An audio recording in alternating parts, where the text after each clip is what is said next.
without further ado, I'll pass on to Brendan and request people to pose any questions in the Q&A. There's already a bunch of questions there. You can then upvote. So please put your questions there, and then we'll try to go through as many as possible after we hear a reaction from Brendan Freeman from the Committee on Climate Change. So over to you, Brendan. Okay, thank you very much, Nigel, for presenting this fascinating piece of work. My name is Brendan Freeman. I lead on natural environment, land use and agriculture at within the Adaptation Secretariat of the CCC. I just wanted to follow up with a few words around the indicators that we use within the CCC and drawing on links to Nigel's work. And this is a particular area of interest for us at the CCC, where we have an ongoing programme of work to develop our current set of indicators that we use to support our biennial assessments of the government's progress towards adapting to climate change. So just to give you a very quick idea of a broad idea of the indicators that we currently draw on and how this Nigel's possibly feed into this and support them. So we categorise our current, the indicators we have in our indicator framework into five main sets. So the first is looking at trends in adaptation delivery, so looking at adaptation actions and trying to assess the impacts of those actions, and I'll talk about the difficulties in linking the two in a second. And then we also have what's called the risk factors, as previously mentioned, where we also look at exposure, vulnerability and hazard. Now it's important to note that some of the indicators that we use are not exclusive, and they can belong to across the categories mentioned above.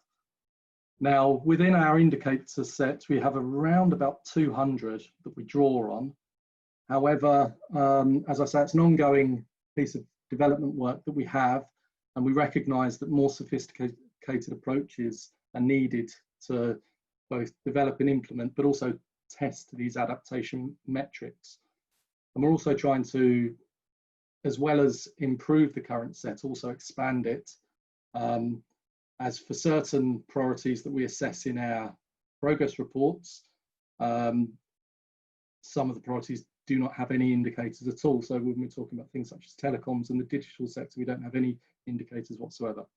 So one of the recommendations we included in our last progress report is that additional indicators are required, and we're currently working with a range of organisations, including DEFRA, to try and both develop and populate those indicators. And we did include a starting list of indicators in the last progress report.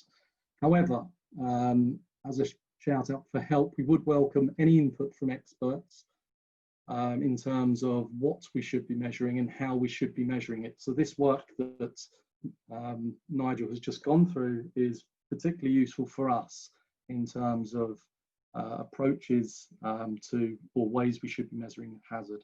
Now we're currently, as I say, we're working with a range of organisations to do this.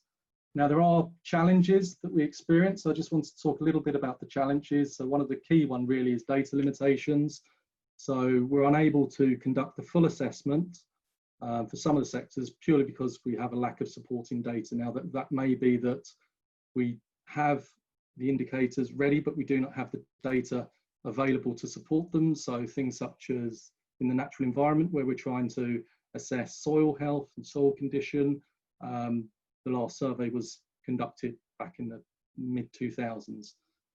So for that reason, we're unable to fully assess the risk to those priorities. In other areas, there may be data available, but we just don't know who's producing it at the moment. We've been working closely with the ONS in its work programme on developing climate change indicators as part of the UN's Sustainable Development Goals. And they're developing an indicator framework which will be looking across governments at existing data sets and trying to collate them together in one space. The other area which I think links closely to Nigel's work is the difficulty in attributing changes in impacts to different drivers.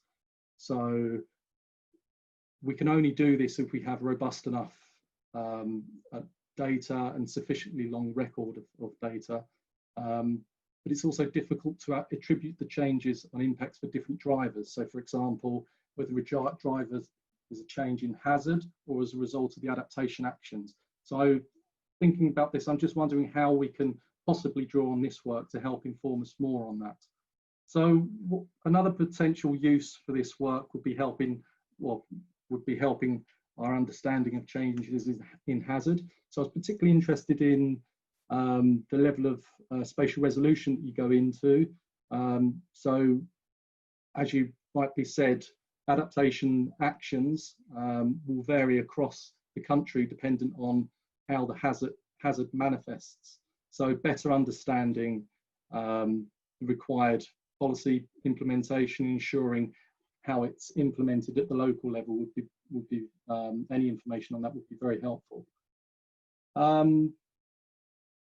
I guess the other area is assessing the level of current action. So I think this is where I can see this feeding in, particularly both for the progress reports and also for the climate change risk assessment.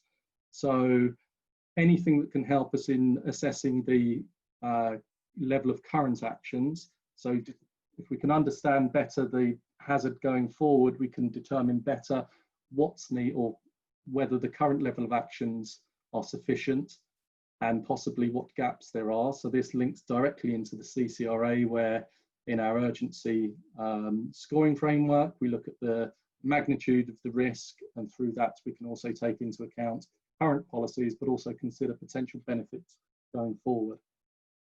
The final thing I wanted to say was in relation to another piece of work that we have, so which I think there's strong parallels between this piece and our piece. So as part of the third climate change risk assessment, we've commissioned some work which is looking at climate-driven thresholds in the natural environment. Now, we were looking at non-linear changes, but this was more within ecosystems. What we didn't do is looking at policy thresholds. It was something that we didn't have the resources to do. So seeing how our work and this work can possibly complement each other, and seeing how this can feed the gaps would be very useful to us. So I'll be keen to explore both these pieces of work. Okay, thank you very much.